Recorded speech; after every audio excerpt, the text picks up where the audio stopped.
시험을 바꾸는 시간 시바시 국어의 이현호 선생님입니다. 여러분 반갑습니다. 제가 저번 주 금요일을 시작으로 시험 대비를 위한 개념 때려잡기 문법 특강을 기획해서 시리즈로 진행하고 있습니다. 저번 주 금요일에 의문 내용 중에서 자음의 체계 강의에 이어서 오늘은 의문 내용 중 모음의 체계에 대해서 설명하는 시간을 갖도록 하겠습니다. 본인 학교의 시험 범위가 여기에 속해 있다면 제가 알차게 준비한 내용들이 여러분들이 시험 공부를 하는데 도움이 되셨으면 좋겠습니다. 자, 그럼 지금부터 시작하겠습니다. Let's get it! 오늘은 시험 대비를 위한 개념 때려잡기 문법편 제1강 의문 두 번째 시간 모음의 체계에 대해서 시작하겠습니다. 먼저 모음에 대한 이야기를 하기에 앞서 저번 시간에 배웠던 자음에 대한 내용을 잠깐 떠올려 볼까요? 제가 저번 시간에 자음이란 것은 무엇이라고 했나요? 발음 기관에 의해 장애를 받으며 나는 소리를 자음이라고 했어요. 이것과 반대로 여러분들이 오늘 저와 함께 공부할 모음이라고 하는 것은 성대에 진동을 받은 소리가 목, 입, 코를 거쳐 나오면서 장애를 받지 않고 나는 소리를 모음이라고 합니다. 현재 한글에서는 총 21개의 모음이 있고요. 이 모음은 가장 크게 나누면 단모음과 이중모음 두 개로 나눠지고요.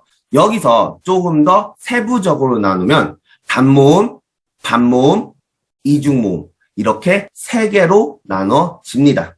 그러면 먼저 단모음에 대해서 알아보도록 하겠습니다. 단모음이라고 하는 것은 소리를 내는 도중에 입술 모양이나 혀의 위치가 달라지지 않는 모음을 말합니다. 쉽게 얘기해서 하나의 모음을 발음을 할 때 발음의 시작과 끝에 입술 모양이나 혀의 위치가 동일한 모음을 단모음이라고 합니다. 이 단모음은 혀의 앞뒤 위치, 입술의 모양, 그리고 혀의 높낮이에 따라서 분류를 할 수 있습니다.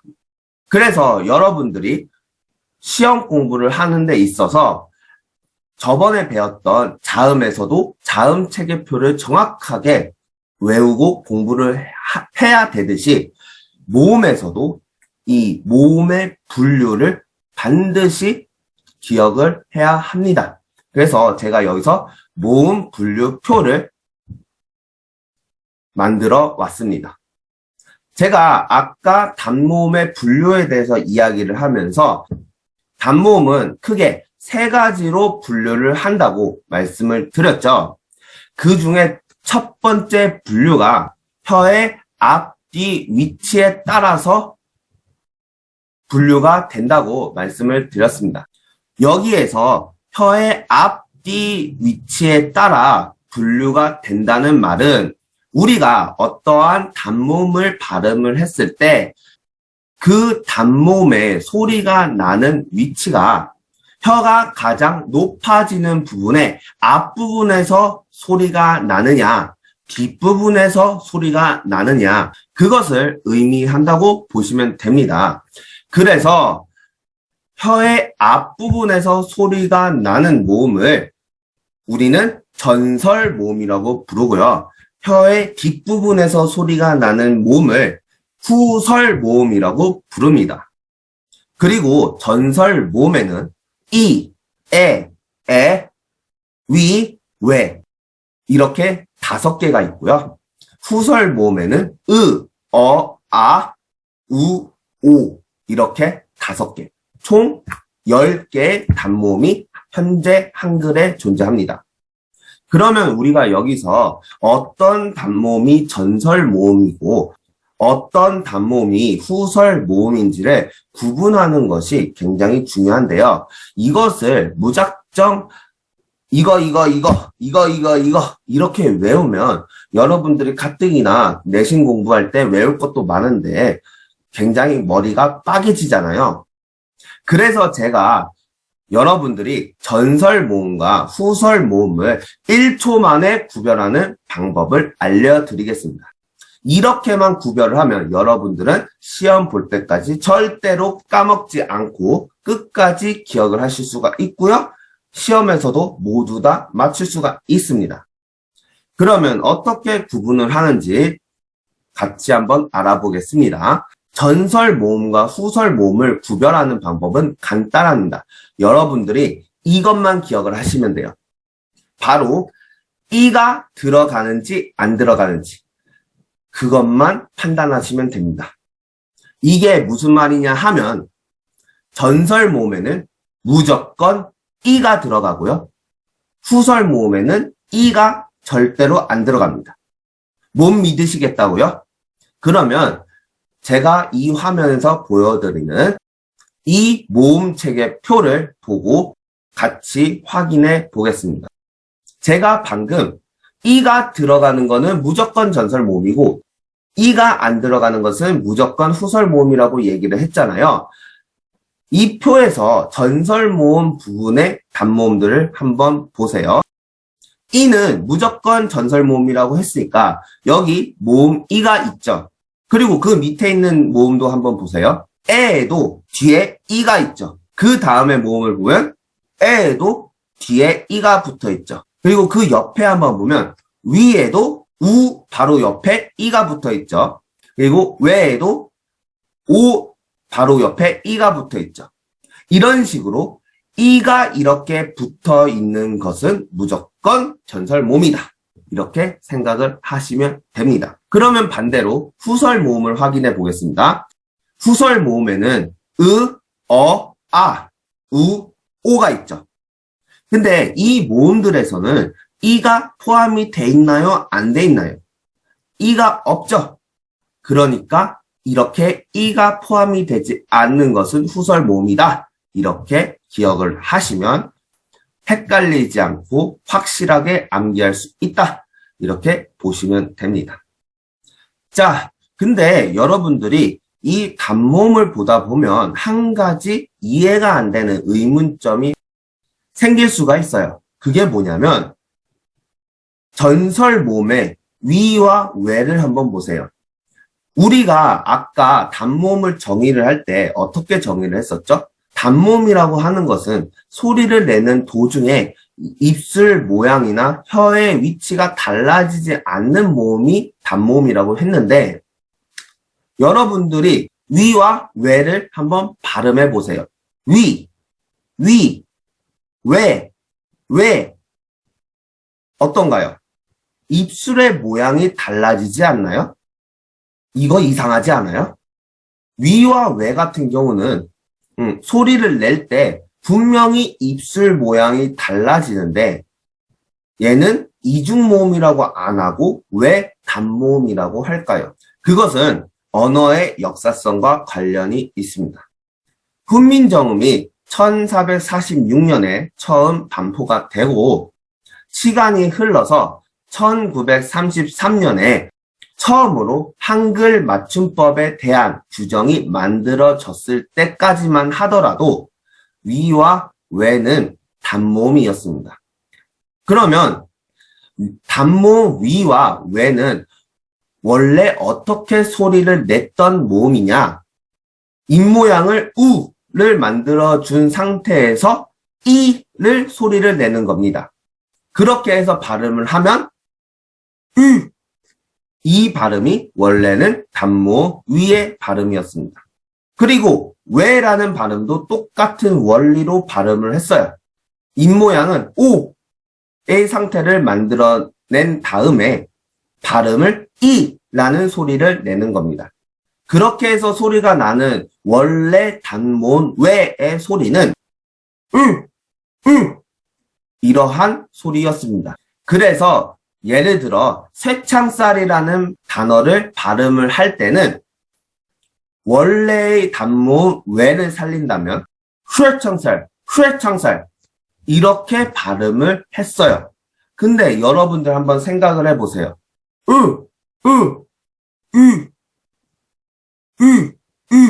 이렇게 발음을 하는 게 굉장히 어렵잖아요. 쇠창살이 편하지? 쇠창살이 편하진 않잖아요.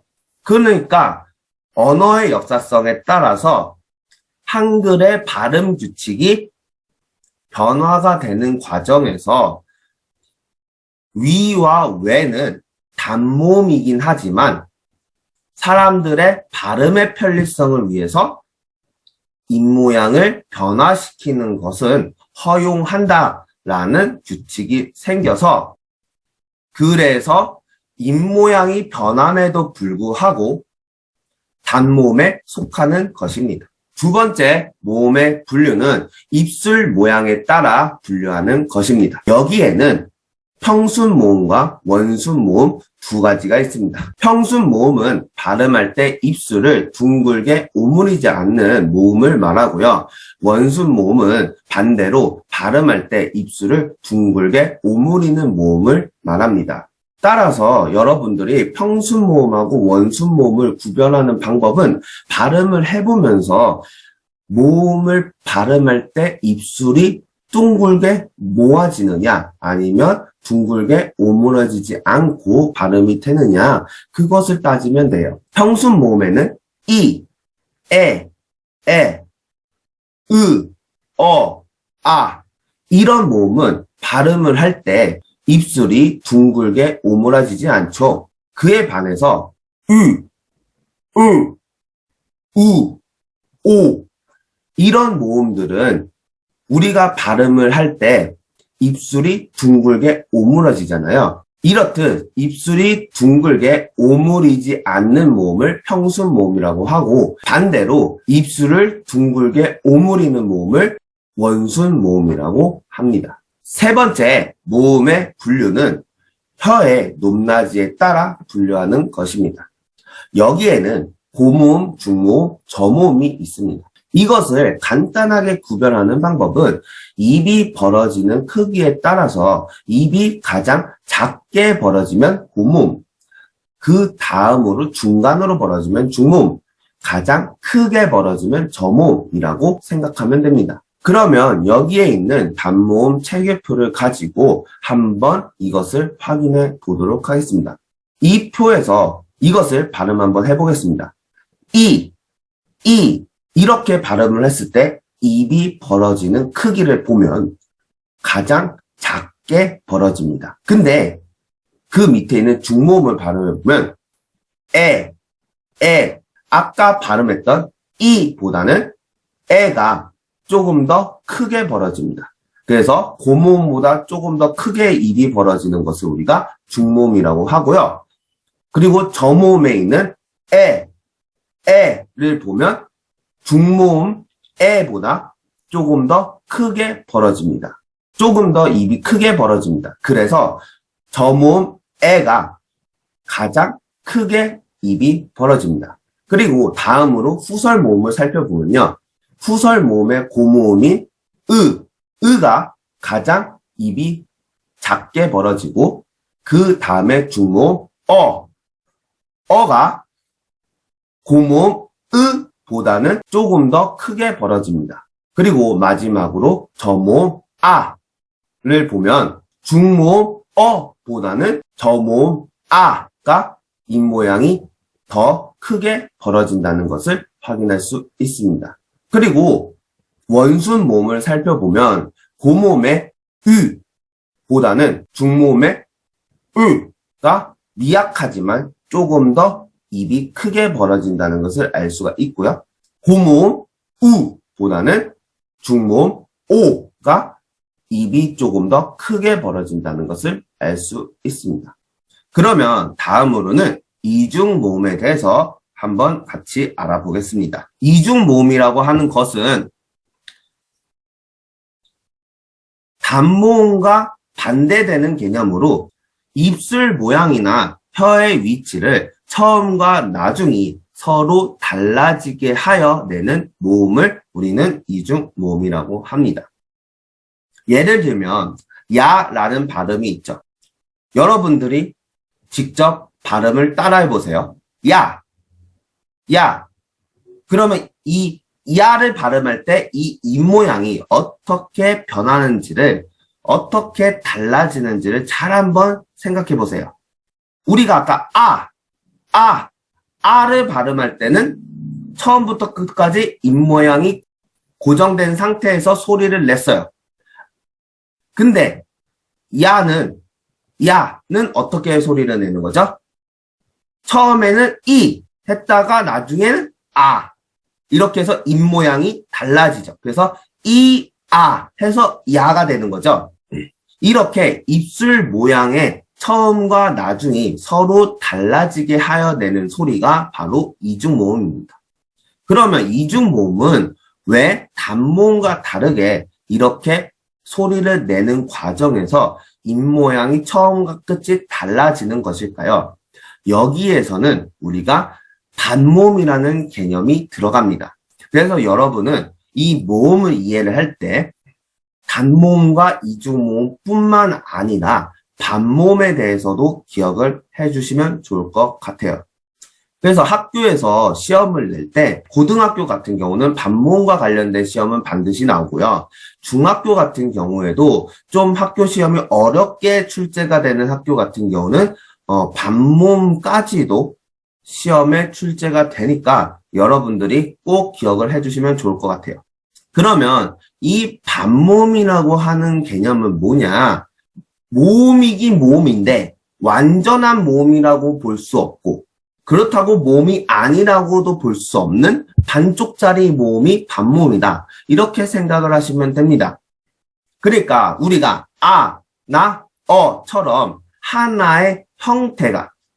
하나의 실제적인 형태가 존재하는 그러한 모음이 아니라 이중모음을 소리내는 과정에서 살짝 스치고 지나가는 반쪽짜리 모음이 바로 반모음이다. 이렇게 생각을 하시면 됩니다.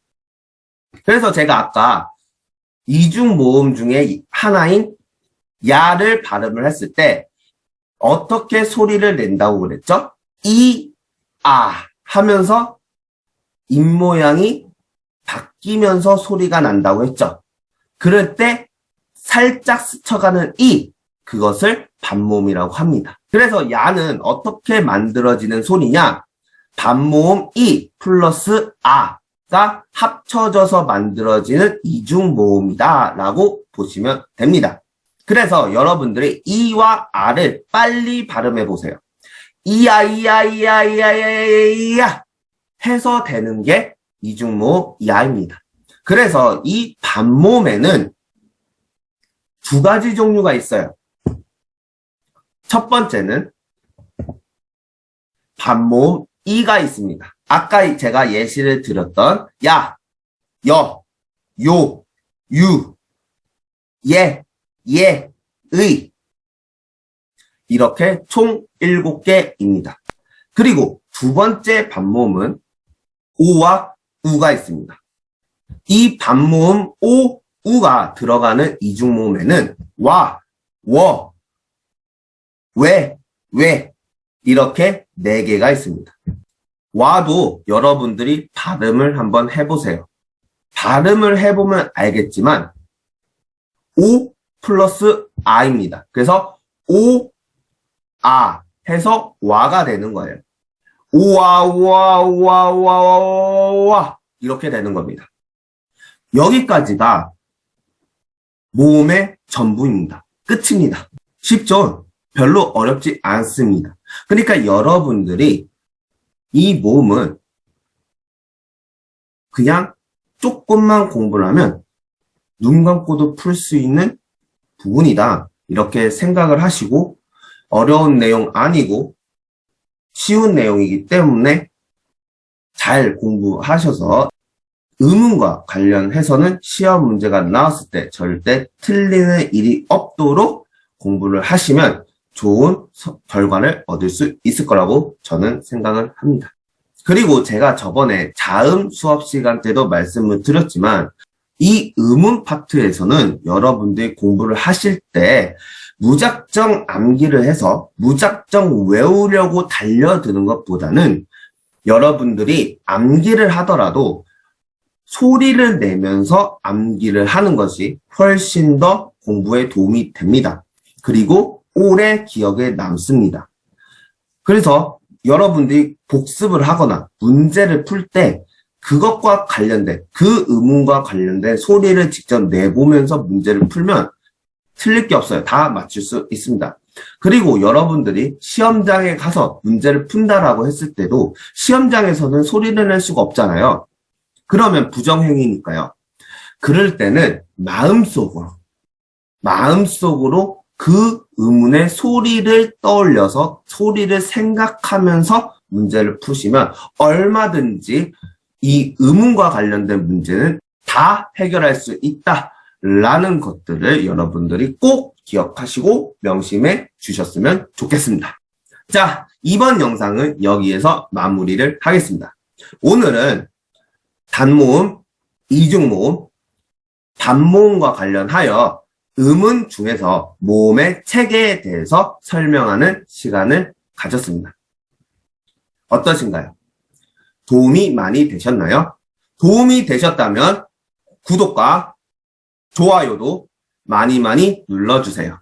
여러분들이 구독과 좋아요를 많이 눌러주시면 제가 다양한 영상 컨텐츠들을 제작하는데 큰 힘이 됩니다. 저는 여기에서 물러가고요. 다음 영상에서는 의문의 변동에 대해서 설명하는 시간을 갖도록 하겠습니다. 다음에 더 유익하고 도움이 되는 영상들로 여러분들을 찾아뵙도록 하겠습니다.